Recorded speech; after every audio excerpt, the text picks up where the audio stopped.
Welcome to episode 6 of Careers on the Couch. I'm your host Lauren Davies and I'm here to take you through this week's episode. This week we're going to be talking about the latest job market news in the UK and sharing tips on how to find vacancies. We'll also hear directly from employers who tell us how COVID-19 has impacted their business. This will really help you get to know how businesses are working at this time. We'll then give you our pick of our top tips from the last 5 episodes of Careers on the Couch. Then we hear from a student who has accessed the career service and how it has benefited her and her career. We'll then finish off with some fantastic advice from employers and a look at our unmissable motivational event we've got coming up in June. So grab a cup of tea, sit tight and let's jump right in.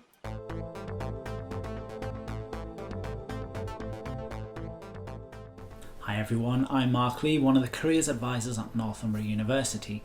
Now in episode 1 we looked at the job market and here is the latest update 5 weeks on. Now at the start of lockdown, businesses closed en masse and now we are getting a sense of the impact that had. Across the UK, vacancies were down on this time last year nearly 70% in London, yet the North East and Northern Ireland were hit the least. But this remained a challenging job market with over 50% reduction in vacancies. Time has shown us that non-graduate roles were hit the hardest here.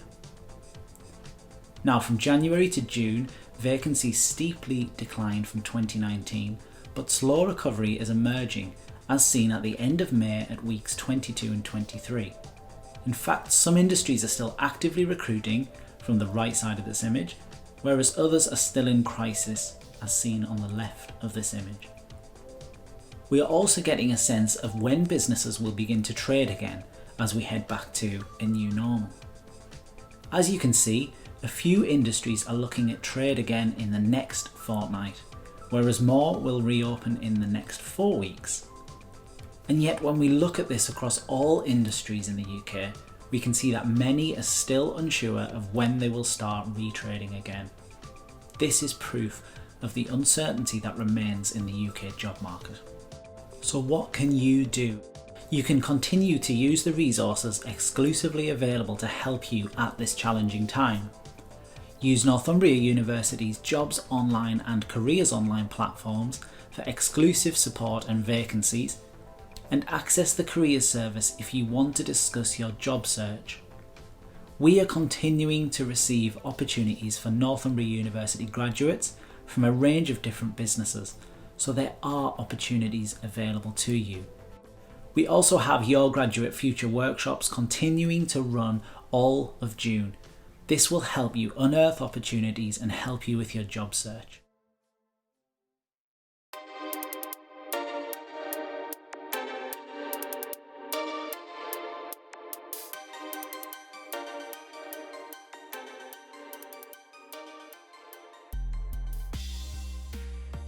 What does the current recruitment landscape look like in your industry? So in particular, has the COVID-19 situation had an impact, either positive or negative? From a police perspective, the COVID-19 have had an impact on the recruitment process, but we're still recruiting the 20,000 police officers that Boris asked for earlier this year. So we're still in the process of that. This is what we call the Degree Holders Entry Programme, which is predominantly based for those people with a degree. We're not specifying any sort of specific degree, but it is a route in. The other one is a police constable degree apprenticeship, which you may already have a degree, but you could do a further one if you so wish. It's a 3-year programme and it has an apprenticeship levy. Both those jobs are paid for when you come in, so you get your qualification and you get paid. And it's not a bad wage, it's £24,177. We really quickly moved all of our development centres online, so we're still assessing as normal. Everything's going ahead in that sense. We worked really quickly to move all our training online as well, so things again can go ahead, and we are open for 2021 applications now. It's actually a really, really important time to go into education and teaching. Like we've seen, teachers are doing incredible things and we need them now more than ever, especially in the communities we serve. So yeah, I think we know it's difficult, but we are working really hard to keep everything moving as usual, basically. We are still continuously recruiting. We've got a continuous recruitment cycle, but we have been affected negatively by COVID. We are still actively recruiting into vacancies, but the volume of recruitment has slowed down due to sort of social distancing. Now more than ever, I guess the role of a social worker is really important. So we're really pleased to say that we're still recruiting. If you are interested in social work and frontline, then do keep an eye out for when applications open.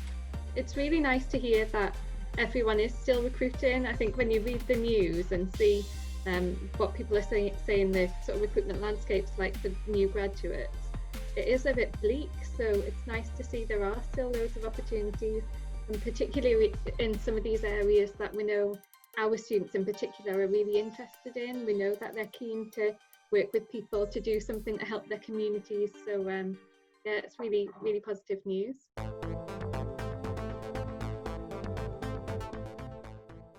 On week 1, we gave you tips on how to stay positive by keeping an open mind and be flexible on your options if you are graduating this summer, and showing you how you can get help from universities, careers and employment services by speaking to a career advisor for extra support. There are also ways to develop yourself by picking up an online course, for example digital marketing, or picking up new hobbies so you can increase your employability aspects. During week 2's episode, we showed you the do's and don'ts of social media. We went through the importance of making your social media life private and creating a separate public account to show your professionalism, hobbies and interests. Remember to always think before you post, as potential employers can see it and will instantly form an opinion of you. Following brands and companies you'd love to work for on all their digital platforms will also help get you recognised and stay in the know. 3. We have focused on giving you tips for online interviews and how important first impressions can be, even digitally. Be prepared with possible interview questions, consider your lighting and have a quiet space also. Also, brushing up on your presentation and group work skills will be the key to your successes. Don't forget to smile and be positive throughout. During week 4's episode, we covered how to ace online assessment tests. Again, we told you how preparation and practice are key, and by using useful websites you can familiarise yourself with the questions and content beforehand. Remember to always read the instructions carefully, be honest and be yourself. And if you are eligible for extra time, then don't be afraid to ask for it. On week 5, we have explored postgraduate options and how you can find if it will be the right option for you. We have shown you the importance of choosing something you really love and are passionate about. Take your time to ask yourself the level of commitment and dedication you are willing to put into, and don't be afraid to question your original options. Finally, explore all the pathways when it comes to a master's degree, as distance learning or part-time education could be the right option for you.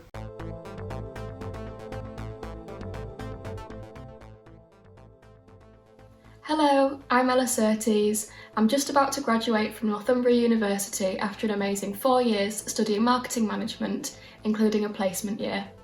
I'm now really looking forward to starting my graduate career on a graduate scheme at a large food company.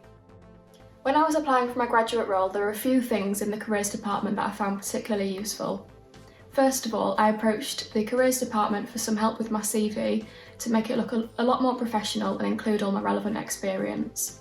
Another thing I found really helpful was the opportunity to go to a mock-up assessment centre where it was a practice of what it would be like in real life, which really aided me when I went for the real thing. I found out about the company I'll be starting my graduate role with at Northumbria's Careers Fair. Fortunately for me, by talking to them and going through the application process, it did end up in me securing a graduate role with them. If I was to give some tips, I would highly recommend signing up to Graduate Futures. By doing so, you'll be able to find out about all the opportunities and support that they can give you. And this service is available on campus or online. The next thing I would advise is getting some really valuable work experience. For me, this was doing a placement year in industry, which I think was really useful in getting my graduate role. The final thing I would recommend is to put yourself out of your comfort zone. Whether this be talking to employers or somebody who works in the industry that you're interested in, networking is going to be key.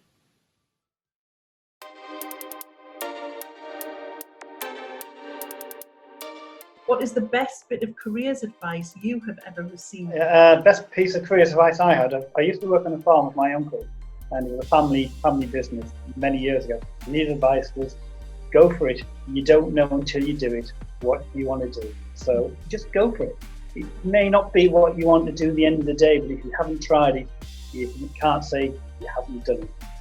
This one is actually a tough one, and I couldn't think of any careers advice that I'd received that I was like, oh, I've definitely got to share this. But I thought of what I would have liked to hear, and I think before I started Teach First, I studied law at uni, and for a while all I looked at was law jobs, even though I kind of knew that wasn't what I really wanted to do.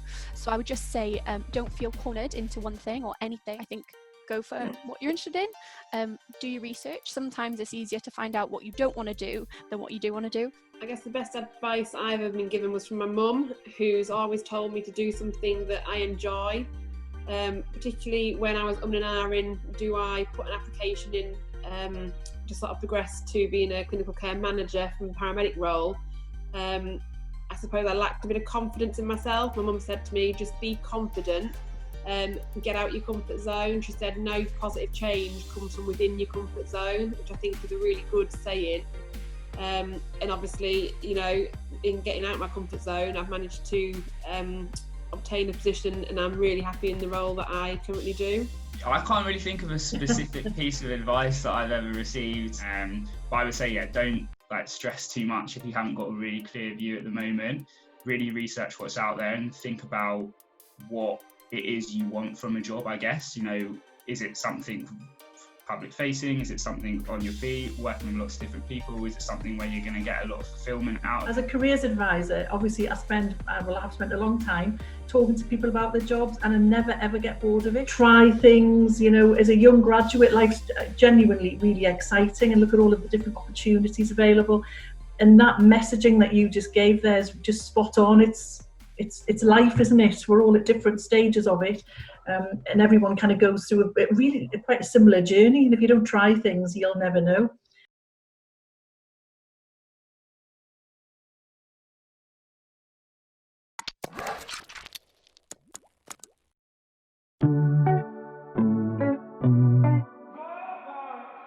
Hi, my name is Chris Cook, former Olympian and former Northumbria University student. So I'm really excited and really proud to be part of the Your Graduate Future 2020 programme. I'm going to be leading a session on mindset and resilience. I'm going to be sharing some of the things that I've found along my journey getting to the top of my sport, and also how I apply them to business and life now. You know, I believe that we have to go through experiences that have the potential to break us if we're going to truly develop resilience, as tough as it is. And there isn't a person on the planet who isn't getting away without being affected in some sort of way. But this isn't about focusing on the wants and the desires. This is about taking the want list and shifting it across to the can-do list. And that's what we're going to talk about during the session. What can we do? What is within our control? And how can we empower ourselves to still take those progressive steps forward towards our own success? Because ultimately, that's what it's about. We're also going to talk about how you harness your performance regardless of the circumstance. Because when you truly start to understand the foundations of resilience building and a mindset approach which gets you success, and we practice it on a regular basis, we can take that anywhere in any aspect of our lives. So please join me for this session. It's going to be a great session where we'll open up discussion. So if you'd like to ask some questions, we can do that. But this is about focusing on progress, not perfection. We're going to let ourselves off the hook. This is not about perfection. This is about progress. Please follow the link just below, and we'll see you at the session.